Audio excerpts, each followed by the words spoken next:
सच्चिदानंद सदगुरु साईनाथ महाराज की जय। ओम साई राम। मित्रों, आज का ब्लॉग आप सभी हमारे साईं परिवार के लिए विशेष लाभकारी और कल्याणकारी है, क्योंकि आज के ब्लॉग में हम अपने साईं परिवार के लिए बहुत ही विशेष उपाय लेकर के आए हैं। जो साईं बाबा के द्वारा बताए गए रास्ते हैं उस पर चल करके कामयाबी आपके कदम चूमेगी। और इन उपायों को, छोटे छोटे उपाय हैं जो आपको 5 उपाय जीवन में करने चाहिए, जिससे सफलता, कामयाबी जो चाहोगे वह मिलेगा आपको जीवन में भरपूर। धन दौलत की कभी कमी नहीं होगी।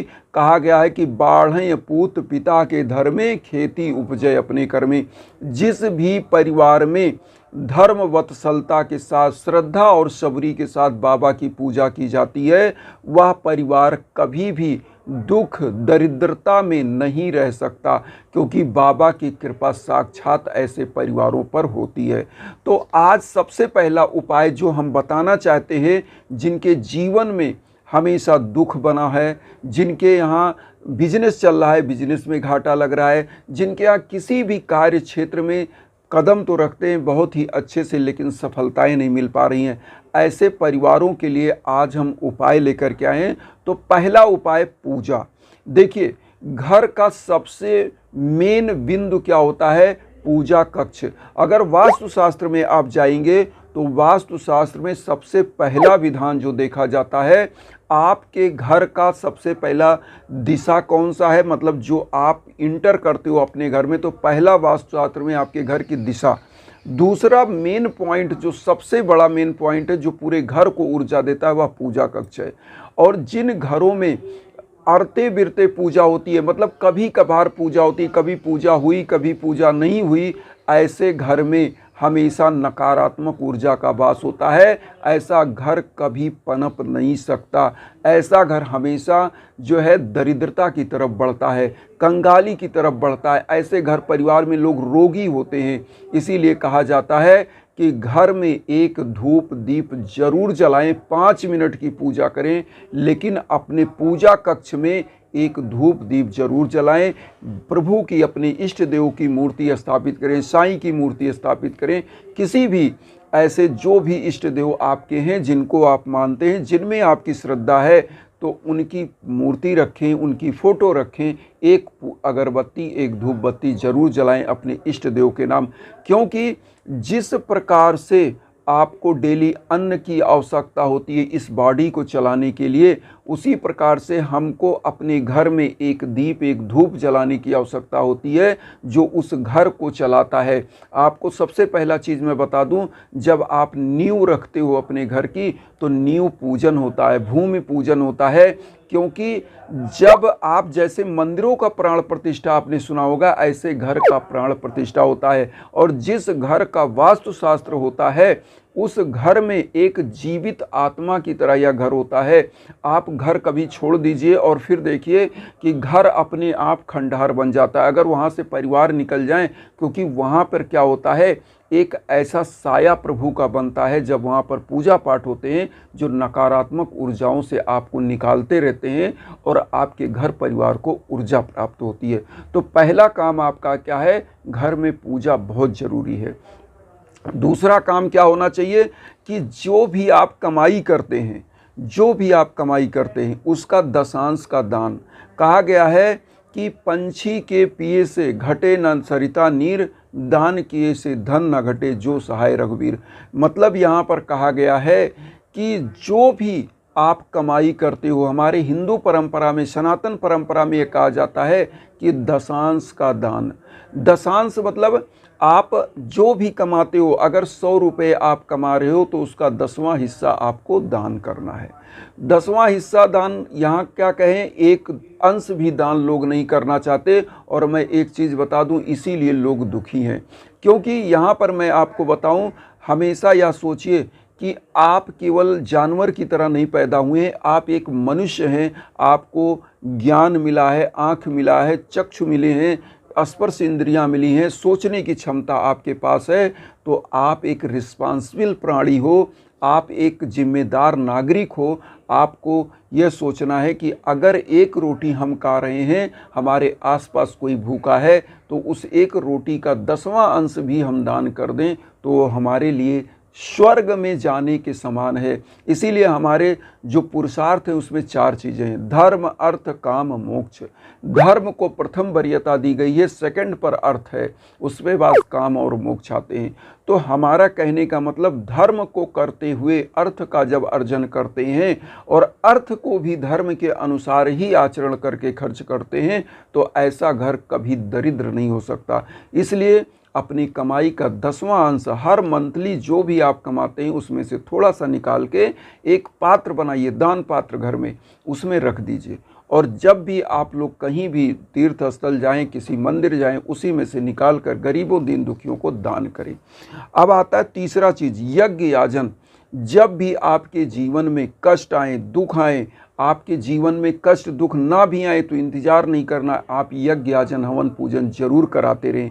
क्योंकि होता क्या है कि जिन घरों में यज्ञ याजन हवन पूजन संकल्प होकर के उनके नाम गोत्र परिवार के नाम से होता है तो उनके हर कार्य बनते हैं, प्रभु की कृपा सदैव बनी रहती है। यजुर्वेद में यज्ञ का वर्णन इसीलिए है कि यज्ञ याजन आपको याद होगा, जो आप महाभारत रामायण आज आप टीवी में भी देख सकते हो, एक समय था कि किताबों में ही था, आज तो मीडिया का ज़माना है तो आप टीवी में भी देखते होगे, आप मोबाइल में भी देखते होगे कि रामायण जब देखते हो, महाभारत, तो वहाँ यज्ञ का आयोजन होता था। यज्ञ क्यों होता था? इस सृष्टि की शक्तियों का संचालन आपके नाम और गोत्र पर होता है। जिस प्रकार से आप रेडियो बजाते हैं तो उसकी फ्रीक्वेंसी को आप मिलाते हैं, शॉर्ट वेव, मीडियम वेव, वो क्यों मिलाते हैं? क्योंकि जिस फ्रीक्वेंसी पे जो एक बैंड होता है ना, तो बैंड को आप बदलते हैं, शॉर्ट वेव, मीडियम वेव करते हैं, लेकिन एक घुंडी लगी होती है जिसमें सुई की तरह चलता है। तो उस फ्रीक्वेंसी पर जब गाना प्रसारित होता है आप वहाँ मिलाते हो और सेम मिल गया तो इसका मतलब गाना बहुत अच्छा बजता है। लेकिन थोड़ी सी भी फ्रीक्वेंसी इधर उधर है तो गाना खरखराता है, वो गाना अच्छा नहीं बजता। इसी प्रकार से जब आपके नाम और गोत्र पर हवन होता है तो वह फ्रीक्वेंसी आप पर मिलाई जाती है। जो मंत्रों का चैंटिंग होता है, मंत्रों का जाप होता है, माला जाप होता है, वह आपके नाम और गोत्र पर होता है। इसीलिए हम आपको इंस्टाग्राम का भी लिंक देते रहते हैं, कहीं भटकने की जरूरत नहीं है। जो जानकारी चाहिए आप हमारे इंस्टाग्राम पर आइए यज्ञ याजन के लिए। अब यहाँ पर तीसरा हो गया, चौथा कार्य आपको क्या करना चाहिए? अन्नदान। अन्नदान क्या है? महादान। आप शिरडी का नाम लेते हैं तो एक चीज़ बहुत अच्छा उभर कर आता है। क्या? पहला तो प्रभु का दर्शन, दूसरा वहाँ पर जो अन्न, मतलब बाबा का जो प्रसाद है। बाबा का प्रसाद किस रूप में? प्रसादालय आप जाते होंगे, बहुत सारे लोग जो भी शिरडी जाता है बाबा के प्रसादालय में जरूर अन्न ग्रहण किया होगा। और वहाँ जाने का मतलब शिरडी का सबसे मुख्य जो आकर्षण है वह बाबा का दर्शन और दूसरा वहाँ अन्नदान। दिल खोल कर खिलाया जाता है, आप जितना खा सकें। वहाँ पर इतना सस्ता भोजन, मैं आपको बताऊँ, शिरडी में जब आप जाते हैं ना तो मन रोमांचित हो उठता है, लगता है कि अब शिरडी से ही ना जाएं।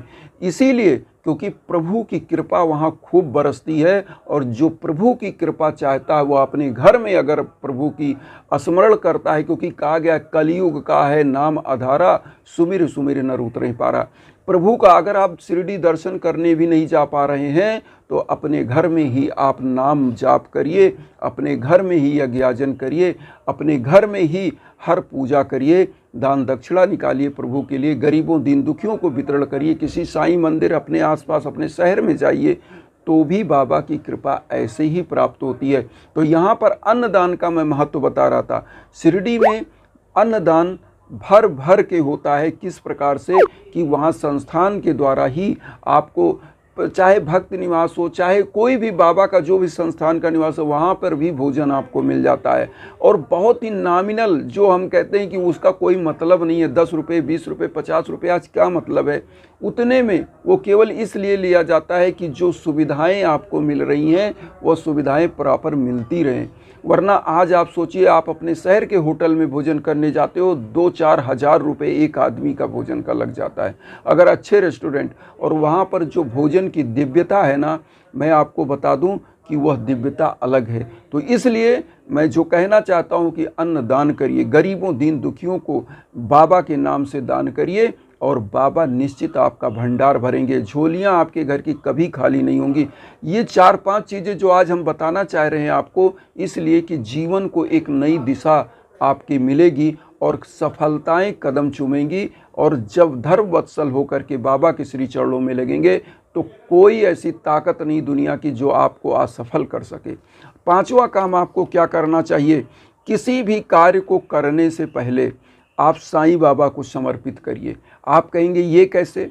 आप कोई भी कार्य करने जा रहे हैं, साईं बाबा के सम्मुख अपने घर की मंदिर में जो साईं की मूर्ति रखे हैं, पोस्टर फोटो रखे हैं, प्रणाम करके उनकी विभूति लगा करके आप अपने कार्य के लिए जाइए और बाबा से बोल कर जाइए कि प्रभु आज यह कार्य हम करने जा रहे हैं। निरंतर अपना दिनचर्या बनाइए। मैं तो कहता हूँ कि साईं बाबा का 11 वचन आप बिस्तर से जैसे ही उठते हैं, बिस्तर पर ही हैं तो बोल करके उठें, सोने जाएं तो 11 वचन बोल कर उठें। क्योंकि 11 वचन में बाबा ने क्या कहा है, जो शिरडी में आएगा आपद दूर भगाएगा, चढ़े समाधि की सीढ़ी पर, पैर तले दुख की पीढ़ी पर, त्याग शरीर चला जाऊंगा, भक्त हेतु दौड़ा आऊंगा, मन में रखना दृढ़ विश्वास, करे समाधि पूरी आस, मुझे सदा जीवित ही जानो, अनुभव करो सत्य पहचानो, मेरी सरल आ खाली जाए, हो तो कोई मुझे बताए, जैसा भाव रहा जिस जन का वैसा रूप हुआ मेरे मन का, भार तुम्हारा मुझ पर होगा, वचन न मेरा झूठा होगा, आ सहायता लो भरपूर, जो मांगा वह नहीं है दूर, मुझ में लीन वचन मन काया, उसका ऋण ना कभी चुकाया, धन्य धन्य वह भक्त अनन, मेरी शरण तजले नानन। तो बाबा का जो यह 11 वचन है, इसको आप गांठ मार कर रख लीजिए कि डेली आप जो है पढ़ेंगे, डेली सोते समय जगते समय, और अपने दिन की शुरुआत करेंगे। किसी कार्य में आपको असफलताएं नहीं मिलेगी, बाबा निश्चित आपके साथ रहेंगे और जीवन में हर वह चीज़ मिलेगी जो आप चाहोगे। तो इन भावनाओं के साथ बाबा के बताए सदमार्ग पर चलें। निरंतर साईं सच्चरित्र का पाठ करें, साईं चालीसा, साईं बावनी, 11 वचन, जो पूजाएं होती है, आरती। और जब आपको और बाबा के करीब जाना है तो शिरडी दर्शन को जरूर जाएं। इन्हीं भावनाओं के साथ एक चीज़ कहेंगे कि वसुदेव कुटुंबकम की जो भावना हम लेकर चल रहे हैं, तो उन भावना में आप लोग अपना आशीर्वाद देकर चैनल को सब्सक्राइब करिए। उन साईं भक्तों तक वीडियो को जरूर शेयर करिए जो किन्हीं कारणों से कष्ट में, दुख में। इसी भावना के साथ ओम साईं राम।